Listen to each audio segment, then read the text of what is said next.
பூக்களின் வாசம் உனக்கு சிறை பிடிப்பேன். உலர்ந்த மேகத்தை கொண்டு நிலவின் கரை துடைப்பேன். ஏனென்றால் உன் பிறந்த நாள், ஏனென்றால் உன் பிறந்த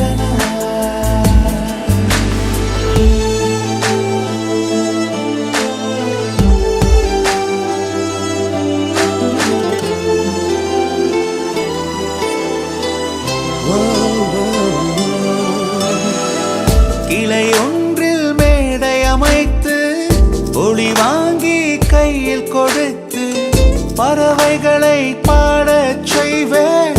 இலையெல்லாம் கைகள் தட்ட அதில் வெல்லும் பறவை ஒன்றை உன் காதில்